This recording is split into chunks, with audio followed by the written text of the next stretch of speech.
बिस्मिल्लाहिर्रहमानिर्रहीम। अस्सलामुअलैकुम वरहमतुल्लाहि वबरकातुहू। ब्रिज कोर्स मजमून रियाजी हिस्सा अव्वल व दुअम जमात दहम तालीमी साल 2021। दिन चौथा मजमून रियाजी हिस्सा दुअम जमात दहम इकाई अक़ीदत का इल्म हिंसा ज़ैली इकाई नुक्ते के मुहद्दिद और फासला दरमियानियत। यह आपकी PDF के पेज नंबर 14 पर मौजूद है। आइए ज़रा याद करें। यहाँ पर आपको एक मिसाल दी गई है कि एक सीधे रास्ते पर ख़त मुस्तकीम में, ये है ख़त मुस्तकीम सीधा रास्ता, पुणे, अहमदनगर और शरवर शहर वाक़ है। पुणे और अहमदनगर के दरमियान 120 किलोमीटर का फासला है। अब यहाँ देखिए, पूना, अहमदनगर और शरवर एक ही ख़त मुस्तकीम पर वाक़ है। यहाँ पुणे और अहमदनगर के दरमियान का फासला दिया हुआ है, तो हम समझ लेते हैं ये पुणे और ये अहमदनगर, ये दोनों के बीच का फासला है 120 किलोमीटर। शरवर और अहमदनगर के दरमियान का फासला 50 किलोमीटर है। ये अहमदनगर है, अहमदनगर से हम समझ लेते हैं इधर शरवर, ये 50 किलोमीटर है। और पुणे और शरवर के दरमियान का फासला 70 किलोमीटर है। पुणे और शरवर के दरमियान का फासला 70 है, लेकिन यहाँ पर 170 हो गया। इसका मतलब ये जो है शरवर शहर, ये कहाँ पर वाक़ होगा? बीच में वाक़ होगा। यानी यहाँ पुणे है, पुणे और शरवर के दरमियान में 70 किलोमीटर का फासला है, तो यहाँ पर ये शरवर शहर वाक़ है। ये दोनों का फासला 70 किलोमीटर है। पुणे और अहमदनगर का फासला 120 किलोमीटर है।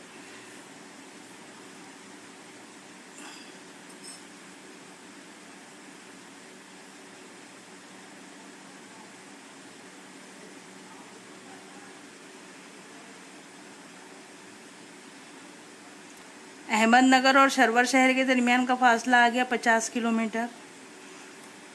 50 और 70 120, तो ये टोटल हो गया 120। यानी पुणे से अहमदनगर का फासला 120 है, और 120 को हम दो हिस्सों में बांटे, 70 और 50 में, तो बीच में ये शरवर शहर आता है।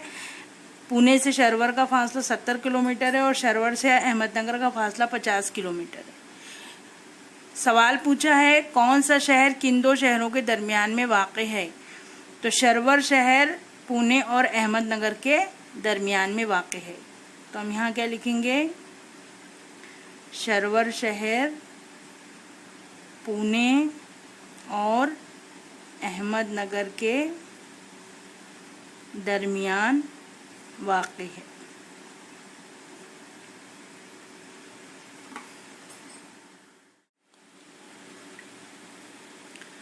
इसके बाद अहम नुकात में हैं नुक्तों के मुहद्दिदीन और फासला। ज़ैल के अददी ख़त का मुशाहिदा कीजिए। यह आपको एक अददी ख़त नज़र आ रहा है जिस पर ये नुकात है। कुछ नुकात के नाम दिए गए हैं, सारे नुकात के नाम नहीं दिए गए हैं। और जैसे ये नुक्ता ई है, इससे मरबूत एक अदद है, तो ये जो अदद है ये कहलाता है मुहद्दिद। मुहद्दिद किसे कहते हैं? नुक्ते से मरबूत अदद को मुहद्दिद कहते हैं। तो यहाँ पर आप देखिए, ए से मरबूत अदद -5 है, बी से मरबूत अदद -3 है, सी से रिलेटेड -2 है, ओ से रिलेटेड 0 है, डी से रिलेटेड 1 है और ई से रिलेटेड 3 है। तो जो जिसका अदद है, जैसे नुक्ता ए है, इसके साथ में अटैच्ड जो नंबर है वो कौन सा है? -5, तो हम यहाँ पर लिखेंगे -5। तो नुक्ता ए का मुहद्दिद है -5। बी का मुहद्दिद कितना है? -3, तो हम यहाँ लिखेंगे नुक्ता बी का मुहद्दिद है -3। सी का मुहद्दिद है -2, तो हम लिखेंगे नुक्ता सी का मुहद्दिद है -2। डी से रिलेटेड वो अदद है 1, तो हम लिखेंगे डी का मुहद्दिद है 1। और ई से रिलेटेड जो नंबर है वो है 3, तो हम लिखेंगे ई का मुहद्दिद है 3।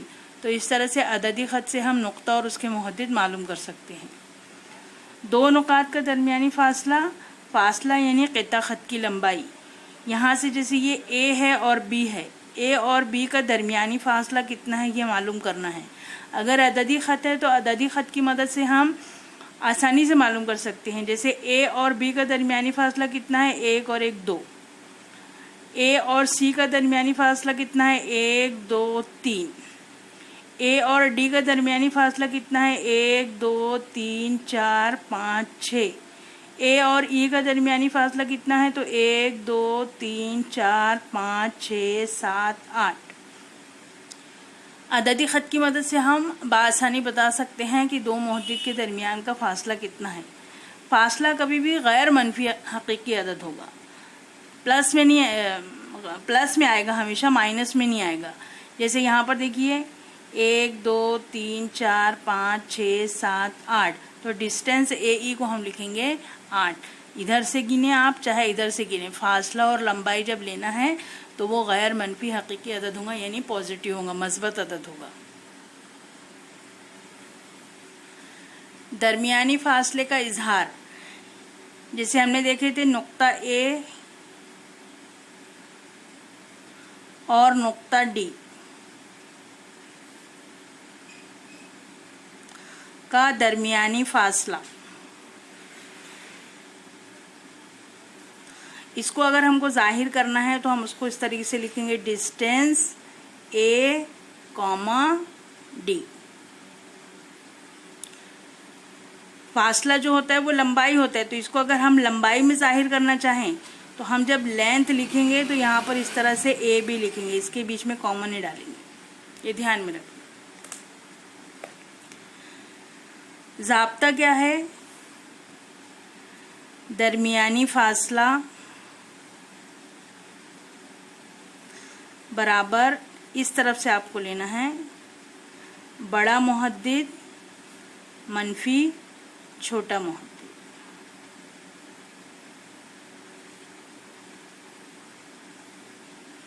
ये दोनों के दरमियान में माइनस की अलामत है। देखिए इसको किस तरह से हल करेंगे, ये आपका ज़ाब्ता है, ये ध्यान में रखना है। यहाँ पर सवाल है डिस्टेंस ए बी मालूम कीजिए, यानी ए और बी का दरमियानी फासला मालूम कीजिए। अगर नुक्ता ए का मुहद्दिद -5 और नुक्ता बी का मुहद्दिद -3 है। अब यहाँ आपको तय करना है कि बड़ा मुहद्दिद कौन सा है और छोटा मुहद्दिद कौन सा है। तो यहाँ पर आप लिखिए -5 -3। 5 और 3 में 5 बड़ा होता है। अब दोनों के साथ अगर अलामत मनफी की लग गई तो ये जो अलामत है ये बदल जाती है। अब -3 बड़ा होगा, तो यहाँ पर -3 बड़ा है, -5 छोटा है। फासला हमको मालूम करना है डिस्टेंस ए बी, तो हम यहाँ लिखेंगे पहले हम लिखेंगे फासला, यह दरमियानी फासला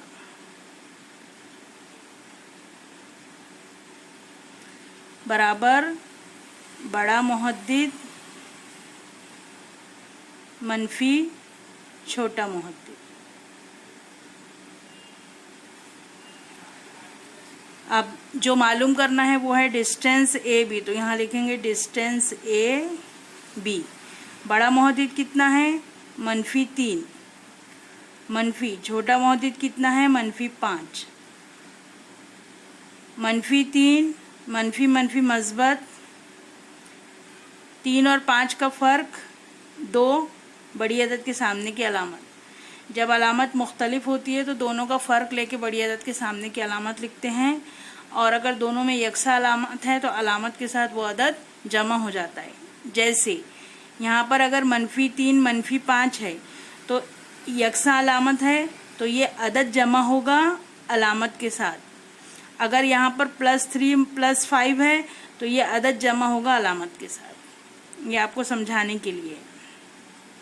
तो यहाँ पर और अगर दोनों नंबर अदाद के सामने अलामतें मुख्तलिफ हैं तो फ़र्क लेकर बड़ी अदद के सामने की अलामत लिखते हैं। तो यहाँ बड़ी अदद के सामने की अलामत प्लस है, और वैसे भी जो फासला होता है वो गैर मनफी हकीकी अदद होता है, यानी हमेशा मस्बत होता है।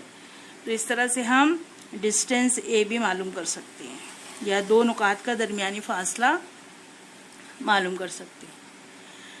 इसके बाद देखिए दरमियानियत। दरमियानियत यानी दरमियान में, कोई भी दो चीज़ के दरमियान में। जैसे आप क्लास में 3 बच्चे एक साथ बैठते हैं, तो बीच में जो बैठता है वो दरमियान में बैठता है। तो दरमियानियत जो है उसकी 3 सूरतें हैं। फ़र्ज़ कीजिए अगर पी क्यू आर हम ख़ती नुकात हों, पी क्यू आर हम ख़ती नुकात हैं, यानी एक ही ख़त पर ये तीनों नुक्ते पाए जाएंगे। यहाँ पर 3 सूरतें हैं, तो हमने यहाँ पर 3 लकीरें बना के रखी हैं। नुकात का नाम है पी क्यू आर, तो पहला हम ले लेते हैं कि पी बीच में होगा,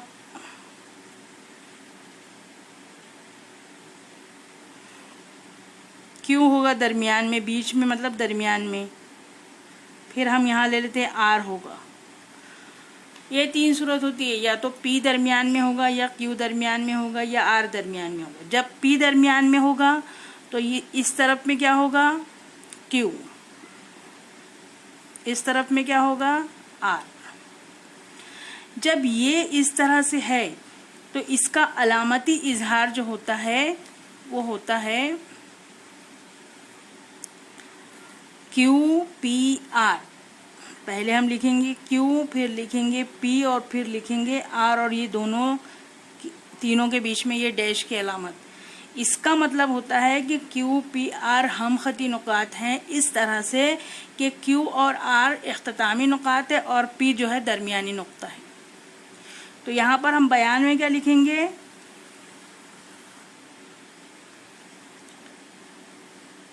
नुक्ता पी कॉमा नुकात क्यू और आर के दरमियान है। इसका ज़ाब्ता क्या होगा, तो देखिए ज़ाब्ता कैसे लिखते हैं। ज़ाब्ता लिखते हैं डिस्टेंस क्यू कॉमा आर, जो इख्तितामी नुकात है क्यू और आर उसको लिखे, बराबर, फिर डिस्टेंस क्यू पी जमा डिस्टेंस पी आर। जो हमने पहली वाली मिसाल देखे थे कि पुणे और अहमदनगर के दरमियान का फासला 120 था और वो 70 और 50 में कन्वर्ट हुआ, तो 70 और 50 को जमा करते हैं तो 120 ही आता है। तो ऐसे ये जो एक ही ख़त में होते हैं तो ये इख्तितामी नुकात जो रहता है वो फासला सबसे बड़ा होता है, और जो 2 हिस्सों में बढ़ता है वो दोनों के मजमूए के बराबर होता है।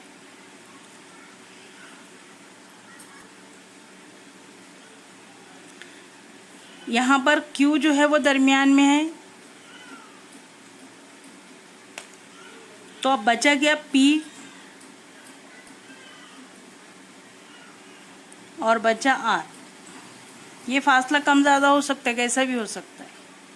तो अब अलामती इजहार इसका क्या होगा, P और R इख्तितामी नुकात है, Q दरमियान में है, तो पहले P है, फिर Q है, फिर R है, ये बीच में डैश की अलामत, ये हुआ अलामती इजहार।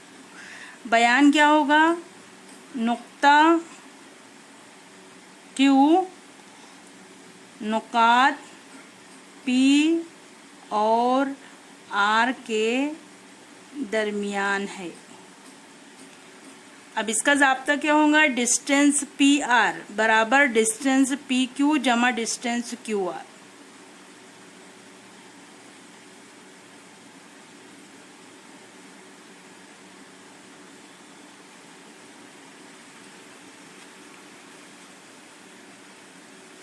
यहाँ पर R दरमियान में है, तो यहाँ पर P है, यहाँ पर Q है। तो R दरमियान में है, लेफ्ट हैंड साइड में P है, राइट हैंड साइड में Q है, ये डैश। बयान क्या होगा, नुक्ता R कॉमा नुकात P और Q के दरमियान है। इसका ज़ाब्ता क्या होगा, डिस्टेंस P ट्यू बराबर डिस्टेंस पी आर जमा डिस्टेंस आर क्यू।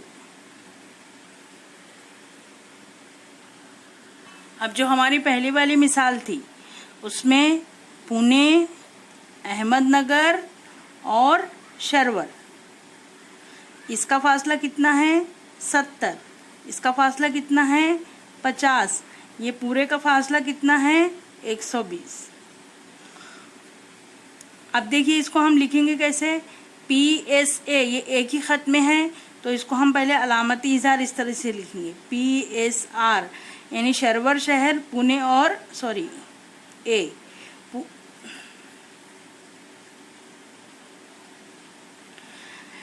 शरवर शहर पुणे और अहमदनगर के दरमियान है। अब यहाँ पर इसका ज़ाब्ता क्या होगा, डिस्टेंस PA बराबर डिस्टेंस PS जमा डिस्टेंस SA। अब यहाँ पर आपको ये दिया हुआ है 70 और ये दिया हुआ है 50, तो ये मालूम हो गया 120। कंडीशन बदल भी सकती है, अगर आप यहाँ पर लिखेंगे कि डिस्टेंस PA मालूम है 120, डिस्टेंस PS भी मालूम है 70, लेकिन डिस्टेंस SA नहीं मालूम है कितना है, तो इसको हम मालूम करेंगे। 70 को 120 के साथ ले जाएंगे तो ये बराबर के इधर आएगा तो अलामत बदल जाएगी, डिस्टेंस SA। तो 170 में से 120 में से 70 माइनस करेंगे तो ये होगा 50, तो डिस्टेंस SA हुआ 50, ये है हमारे पास 50। तो इस तरह से अगर आपको ये दो हिस्सा मालूम है तो ये बड़ा फासला मालूम कर सकते हैं, और एक फासला बड़ा और एक फासला छोटा मालूम है तो इस तरह से माइनस करके हम तीसरा फासला मालूम कर सकते हैं। तो ये हल करने का तरीका है। क़िता ख़त का वस्ती नुक्ता, ये समझ लीजिए आपके पास में क़िता ख़त है, इसका नाम है M, इसका नाम है N। L जो है ये वस्ती नुक्ता कब कहलाएगा, जब ये फासला और ये फासला बराबर हो। इसका मतलब क्या हुआ कि जो डिस्टेंस MN है इसको हम इस तरह से अलामती इशारा किस तरीके से लिखेंगे, M-L-N। L जो है M और N के दरमियान में वाक़ है। ज़ाब्ता कैसे लिखेंगे, डिस्टेंस MN बराबर डिस्टेंस ML जमा डिस्टेंस LN।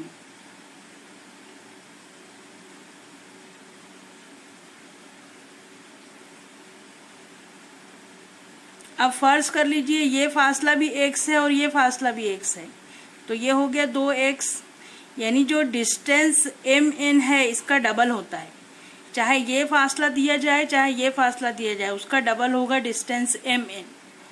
और ये जो x है यानी डिस्टेंस ML या डिस्टेंस LN, ये दो को इस तरफ लेकर आ गए अगर, डिस्टेंस MN बटे 2 बराबर x, यानी ये जो हिस्सा है, ये जो हिस्सा x है ये बड़े वाले हिस्से का आधा होता है। तो अगर आपके पास में एक सवाल इस तरह से है,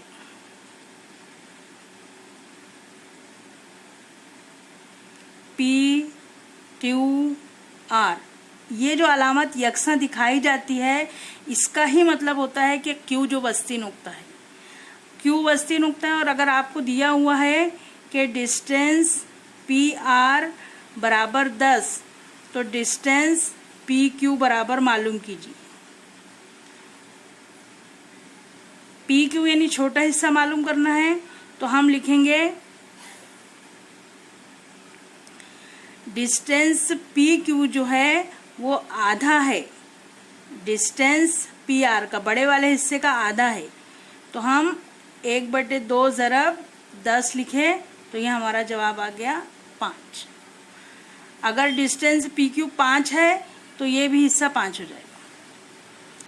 अब अगर आपको दिया हुआ है कि डिस्टेंस पी क्यू 5 है और डिस्टेंस क्यू आर 5 है और डिस्टेंस पी क्यू मालूम कीजिए, ये पहला हिस्सा हो गया।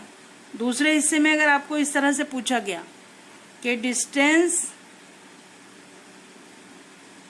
पी आर बराबर मालूम कीजिए, तो आपको मालूम है कि डिस्टेंस पी आर बराबर होता है दुगना डिस्टेंस पी क्यू की, चाहे पी क्यू लिखो या क्यू आर लिखो। दुगना है मतलब 2 ज़रब 5, 2 पंजे 10।